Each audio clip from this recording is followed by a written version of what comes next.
Hell yeah. The month of the shipping crate is almost over. So where are we at right now? We're right here. July 30th. Getting ready for another adventure next weekend. Going somewhere, and I thought I would talk about just an update on some old junk. Ran swamp. Oh wow, that's a good scratch. Ran swamp a couple weeks ago. Haven't had a chance to clean this thing because I got a job. You know, got to pay the bills. Got to pay for junk. Anyway, nut and bolting this thing. Gonna clean the windshield, and we're going out next Friday.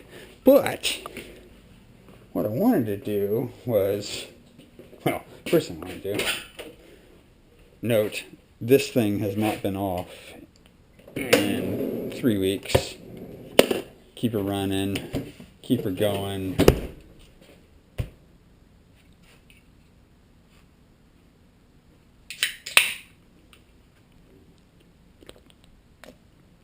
Oh yeah, good times, good shit. When they say game changer, if you're still using ice, I mean, ice is good in your cocktail, but it ain't good when you want to keep your beer cold and your food cold, because it just fucking sucks. Anyway, we're not talking about that today. What we're going to talk about is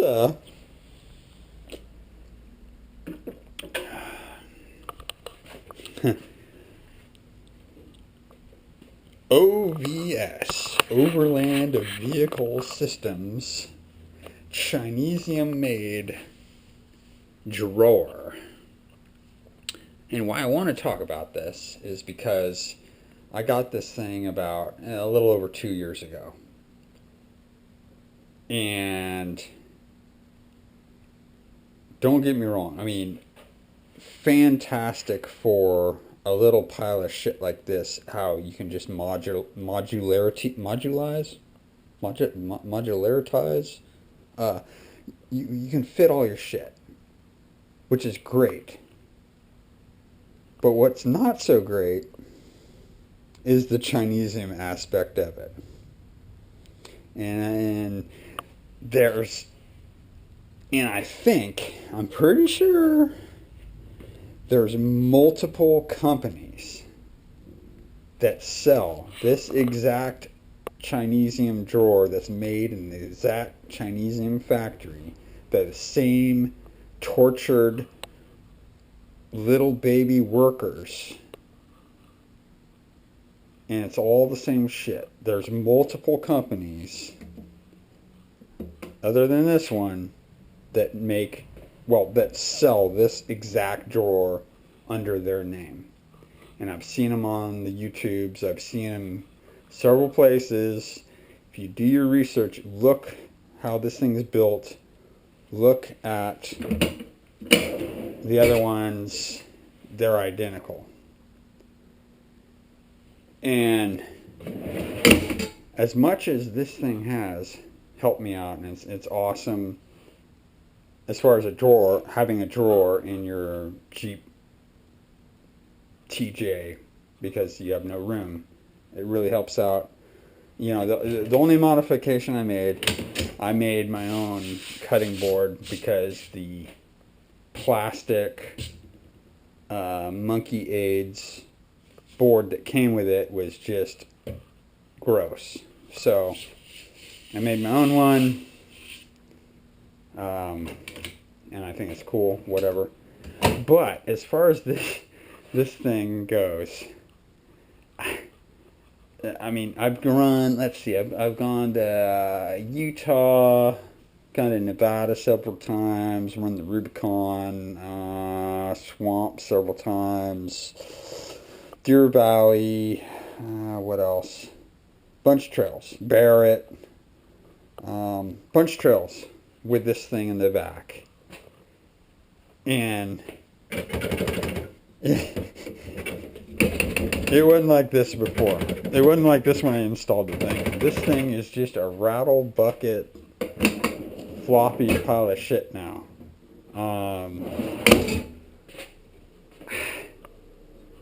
But can you really hate on it?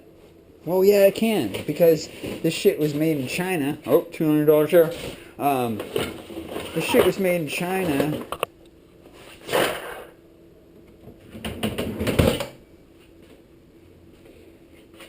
Yet it was like $500 dues.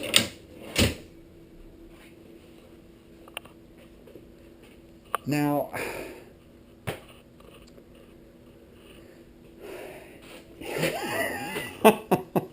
look at that. What the fuck just happened there? Jesus fucking Christ. What the fuck's going on right here? That never happened before. But, oh, blame it on me, because I put this fucking board on here. Oh, one of the screws fell out. God damn it. Cunt. Ah. Fuck. Yeah. Blame that on me. You can't make this shit up. Anyway, it was not like this when I first bought it. The rubber snubbers in the back wore out, I guess. But the side-to-side flex, that's like, wow. It did not do that at the beginning. Now, granted, I do drive a pile of shit, and it does rattle around. So that could have contributed to this Chinesium's demise. But I don't really think so. I think all these things, doesn't matter if you buy this brand, they just import these and they stick their little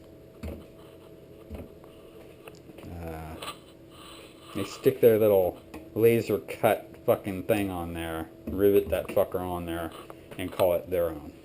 There's many other companies. They're identical to this.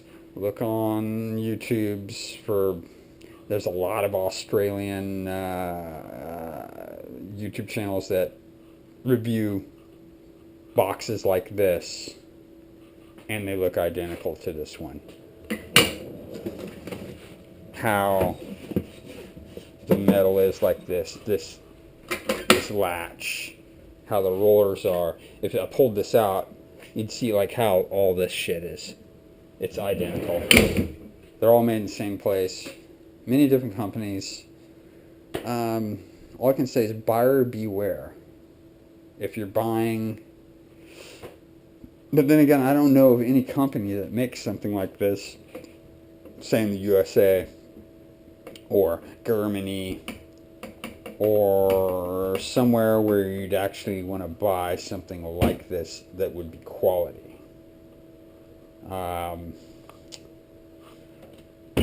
So all I can say on that is buyer beware. I'm gonna say right now, don't buy this. $500 fucking dollars for this, and it's 60 pounds. This is heavy shit. It adds weight to your rig. I mean, don't get me wrong. The utility is awesome.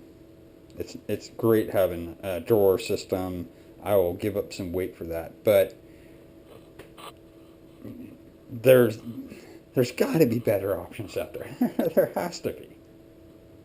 Maybe something made out of aluminum with skeletonized sides. I mean, I don't know. But buyer beware. Don't buy this. Don't buy the ones that are clones of this or the same shit. I just say don't buy that. Maybe look at ARB. I haven't physically held one of those. I was about to buy an ARB because it said it fit until I went to... The company I was going to buy it from said it fit as far as dimensions. Well, when they gave me the dimensions, it was the inside dimensions, not the outside dimensions. So it wouldn't have fit. I'm glad I didn't order that. I think it was... Damn, it was more than $500, I think, for that ARB one. Anyway, be careful out there what you buy. I mean, some Chinese shit is good, But this ain't one of them. And I'll leave you with that. And I'm going to finish my beer and get my rig ready for the next episode. See you guys. Late.